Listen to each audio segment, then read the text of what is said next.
Hello learners, today we will study about Indian Partnership Act 1932. Indian Partnership Act 1932 में सबसे को start करेंगे हम. सबसे पहले पार्टनरशिप की डेफिनेशन क्या होती है. When two or more person with the objective of making a profit agree to do business jointly, it is deemed that a partnership has come into existence. Means partnership तब मानी जाती है जब दो या दो से ज्यादा पर्सन आपस में मिलकर एक कॉन्ट्रैक्ट करते हैं और उनका मेन ऑब्जेक्टिव होता है कि वो प्रॉफिट अर्न करें और उस प्रॉफिट को इक्वली या जो भी उनके पास पहले से डिसाइडेड रेशियो है उसमें अपने प्रॉफिट को वो डिस्ट्रीब्यूट करें. According to section 4 of the Indian partnership act, section 4 partnership act 1932 का क्या कहता है. Partnership is a relation between person who have agreed to share the profit of a business carried on by all or any of them acting for all. Means partnership एक ऐसा relation होता है जो उन लोगों के बीच में होता है या और मतलब दो लोगों के बीच में, दो या दो से ज्यादा लोगों के बीच में होता है और ऐसा उनका मोटिव होता है कि प्रॉफिट अर्न करें, बिजनेस कैरी करें. और बिजनेस जो कैरी होगा या तो सारे के सारे पार्टनर्स कैरी कर रहे हैं बिजनेस, यानी सारे एक्टिव पार्टनर्स है, या फिर कोई भी एक पर्सन एज अ रिप्रेजेंटेटिव पूरी पार्टनरशिप के लिए काम कर रहा है. मतलब या तो एक पर्सन काम करेगा सबके लिए या फिर सारे ही काम करेंगे बिजनेस में प्रॉफिट जनरेट करने के लिए. Characteristics of partnership. पार्टनरशिप की क्या कैरेक्टरिस्टिक्स होती हैं. Contractual relationship. ये जो रिलेशनशिप होती है पार्टनरशिप में एक कॉन्ट्रैक्चुअल होता है, दोनों के बीच में अग्रीमेंट होता है जो उनके रिटर्न एग्रीमेंट को हम क्या कहते हैं, पार्टनरशिप डीड. पार्टनरशिप डीड इनके बीच में होती है तब जाकर एक रिलेशनशिप कंडक्ट होती है जिसे हम बोलते हैं कॉन्ट्रैक्चुअल रिलेशनशिप. कॉन्ट्रैक्ट की वजह से रिलेशनशिप क्रिएट हो रही है, that's why contractual relationship. Second, association of two और more person.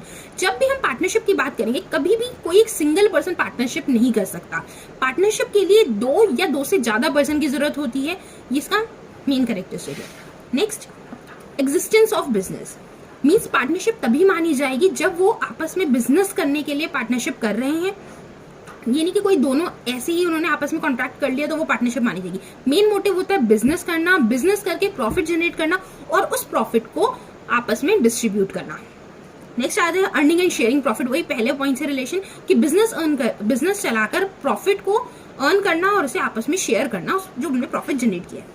Next, business being carried on by all or any of the partner acting for all. अभी जो मैंने आपको पार्टनरशिप एक्ट में सेक्शन 4 में जो डेफिनेशन गिवन है उसके थ्रू एक्सप्लेन किया था कि पार्टनरशिप ये हो सकती है कि कोई एक पर्सन पूरी फर्म के लिए रिप्रेजेंट कर रहा है या फिर सारे के सारे पर्सन मिलकर पूरी पार्टनरशिप के लिए जो पार्टनरशिप फर्म है उसके लिए एक्ट कर रहे हैं. Object of business being lawful. जो भी हमारी पार्टनरशिप तभी मानी जाती है जब जो काम जिसके लिए वो पर्पस है पार्टनरशिप बनाई गई है वो लॉफुल है. अनलॉफुल काम करने के लिए हमने करी तो उसे पार्टनरशिप एक्ट के अंदर नहीं माना जाएगा. कि दो पर्सन है ए और बी, उन्होंने कहा कि चलो हमने सी को गोली से मारना है, सी का मर्डर करना है, तो ए और बी ने पार्टनरशिप कर ली. ये पार्टनरशिप नहीं मानी जाएगी. क्यों? क्योंकि ये एक लीगल एक्टिविटी नहीं कर रही. किसी का मर्डर करना लीगल एक्टिविटी नहीं है. Next, joint and personal liability.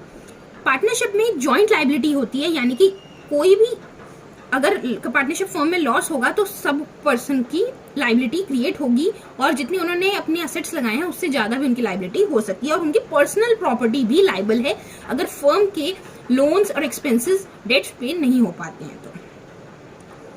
No separate entity. कोई भी फर्म की और पार्टनर्स की सेपरेट एंटिटी नहीं होती. जैसे हमने कंपनी एक्ट में कंपनी में पढ़ा था कि कंपनी के जो पर्सन हैं और जो कंपनी खुद है दोनों अलग अलग हैं, लेकिन पार्टनरशिप में ऐसा नहीं होता. पार्टनरशिप फर्म और पार्टनर्स सेम ही माने जाते हैं, यानी कि पार्टनर्स की पर्सनल प्रॉपर्टी लायबल होगी अगर कोई भी लॉसेस हो रहे हैं या डेट कवर नहीं हो पा रहा. Next, kinds of partnership. Partnership के काइंड्स क्या क्या हैं. पार्टनरशिप, सबसे पहले पार्टनरशिप एट विल.